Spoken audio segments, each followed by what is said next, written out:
Olá, bem-vindo ao Alô Senado. Aqui você questiona, critica, sugere, pergunta e ganha voz no Congresso Nacional. No programa de hoje, a gente conversa com os senadores sobre a capacitação da população carcerária, os aumentos de salários de parlamentares e professores, o seguro defeso, a delação premiada e o reajuste salarial dos militares.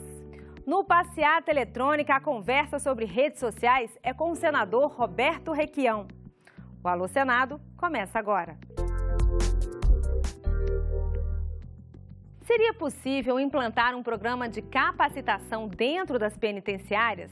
A Francisca Demes, que mora em Teresina, mandou um WhatsApp para o Alô Senado com essa sugestão. A ideia é levar para as penitenciárias um programa aos moldes do Pronatec, que possa reintegrar os presos à sociedade. O que os senadores acham dessa proposta? Francisca, o Alô Senado levou a sua mensagem à senadora Vanessa Graziotin. Eu acho que é fundamental. Nós temos algumas leis no país já que também funcionam para garantir que o presidiário ele possa se aperfeiçoar na sua formação profissional e ele tem algumas vantagens fazendo isso, né? Fazer cursos ou seja, ter uma profissão a partir daquele momento, né? Eu acho que tudo isso deva ser pensado para que ele possa também ser um ser produtivo, porque infelizmente hoje as prisões brasileiras elas mais atrapalham a recuperação do detento ou da detenta do que ajudam, né? Pelo modelo que nós temos, né? Então é caro o custo também de cada presidiário para o Estado brasileiro. Então eu creio que nós precisamos de uma reforma significativa no sistema prisional brasileiro. Primeiro, que vise a recuperação daqueles que estão detidos e segundo, que os integre no processo de produção nacional. Lá de Chapada da Natividade, no Tocantins, o Alô Senado recebeu a mensagem do César de Carvalho. Ele ouviu falar que os senadores aumentaram os próprios salários e os de outras categorias em até 70%. O César pergunta por que dão tantos aumentos para outras categorias, enquanto o salário de um professor leva 10 anos para aumentar 10%. O Alô Senado levou a mensagem do César ao senador Paulo Paim. Primeiro, essa história de aumento de 70% não existe. Não sei onde é que ele tirou isso, César, com todo respeito, mas não existe isso. O que foi aprovado aqui foi aumento de salário para os servidores. Em nenhum momento foi aprovado aqui aumento de salário para os parlamentares. O aumento de salário dos parlamentares está vinculado a o que é decidido de aumento para o Supremo Tribunal Federal. Isso não foi nem votado. Eu quero só dizer que eu sou daqueles que acham que os homens públicos têm que ter um salário decente. Agora, o que não pode é alguns que têm um salário aqui decente e ainda se completam com corrupção, né? Recebendo por fora, com propina, com sacanagem, com malandragem. Então não adianta você achar que um senador, um deputado, vai ser um bom parlamentar ganhando um salário mínimo. Não vai. E aí os ricos, os poderosos, os donos da elite, aqueles que, na verdade, comandam e muitas vezes dirigem para os seus interesses a política brasileira, é que vão estar aqui dentro, porque eles não dependem de salário. Eles, numa só lei que eles fazem aqui, eles ganham bilhões. Então, o povo tem que ter claro essa questão. O que nós teríamos que fazer, e sim, eu concordo, que o salário dos parlamentares e dos ministros, inclusive do judiciário, devia ser vinculado ao número de salários mínimos. Então, porque se eu quisesse aumentar o salário deles, teria sempre que aumentar o valor do salário mínimo. Isso é uma proposta que eu apresentei no passado. Eu botei em torno, se não me engano, de 15 ou 20 salários mínimos, porque daí sim, quer aumentar o salário, automaticamente aumenta o salário de todos e, naturalmente, o salário dos professores estaria na mesma corrente. Nós temos que ter políticas e planos de carreira para todos. Nos países de primeiro mundo, entre o maior salário e o menor, não é mais do que 20 vezes, 15 vezes, 10 vezes.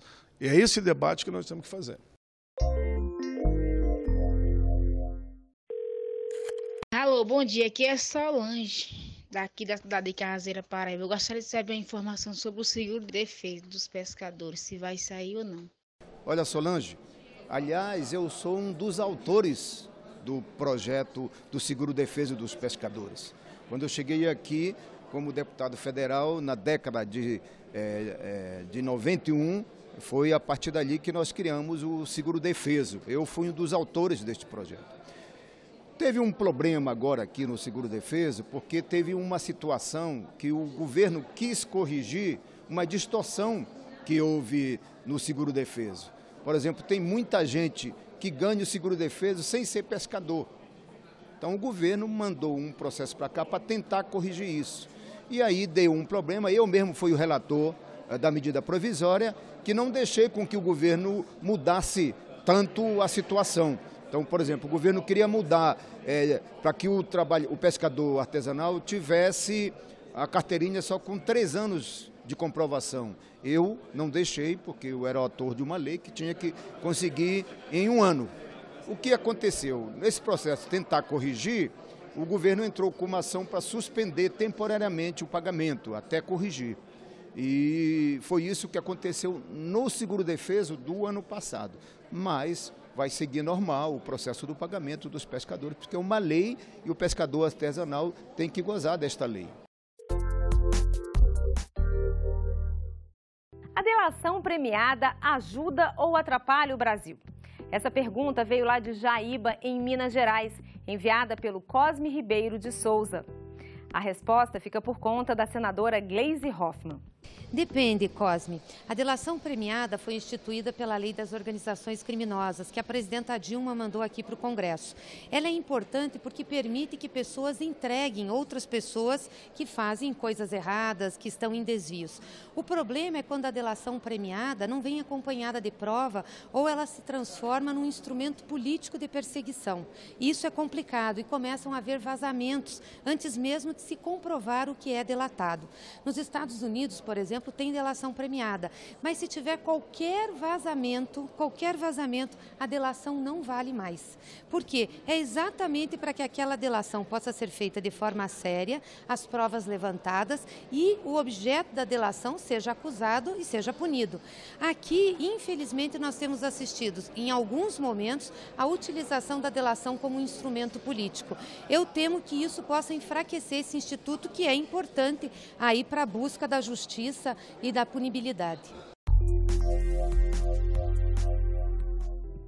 O Passeata Eletrônica quer saber do senador Roberto Requião. Com o uso das redes sociais, o que muda na relação entre um parlamentar e a sociedade? É a interação com os eleitores. Eu sempre fui muito combatido pelos jornais, pela mídia paga. Porque eu, como governador, fui governador 3 vezes, eu não distribuí dinheiro para a imprensa. Eu usei dinheiro em educação, usei dinheiro em saúde. Mas hoje a internet me dá um alcance que os jornais não têm. Eu tenho 100 mil seguidores no Twitter. Se cada um deles tem, vamos dizer, 1000 seguidores, e no Twitter é 100% de audiência, todo mundo acessa num momento e outro, diferente do Face, que é 5%. Eu tenho uma comunicação muito superior aos jornais do meu estado, e com a multiplicação superior aos jornais brasileiros. O meu Twitter remete à minha página. E a minha página é multiplicada por centenas de blogs brasileiros. Então eu tenho uma capacidade de comunicação muito superior àqueles jornais que em determinado momento pretenderam liquidar a minha carreira política. A mídia é isso, interação. Eu sei o que eles pensam, porque eu recebo o retorno deles, e eles, pelo meu Twitter, pelo Face e pela minha página, sabem o que eu penso em relação ao que acontece no Brasil. A gente encerra o programa de hoje com a mensagem do Osmar Tabosa, que mandou uma pergunta para o senador Garibaldi Alves. Como é possível que parlamentares de todo o Brasil reajustem seus próprios salários, enquanto os militares esperam há 15 anos pela aprovação da MP que corrige a remuneração das Forças Armadas? O senador Garibaldi Alves responde. Osmar, tudo isso está disciplinado por uma legislação. Agora, eu lamento que os militares apresentem essa defasagem salarial e me disponho a debater o assunto. Eu acredito que ele seja militar, claro. Debater o assunto aqui no Senado. E por hoje é só. O Alô Senado vai ficando por aqui, mas aguarda a sua contribuição nos próximos programas. Mande a sua mensagem para a gente. Para fazer contato por telefone, é só ligar para o 0800 61 22 11. Para enviar uma mensagem escrita, acesse senado.leg.br/TV. O Alô Senado também está nas redes sociais. Fale com a gente pelo twitter.com/alosenado ou pelo facebook.com/alosenado federal. Se quiser escrever ou mandar a sua pergunta em vídeo para o nosso WhatsApp, o número é 61 99966 1616. A gente se vê no próximo Alô Senado. Até lá!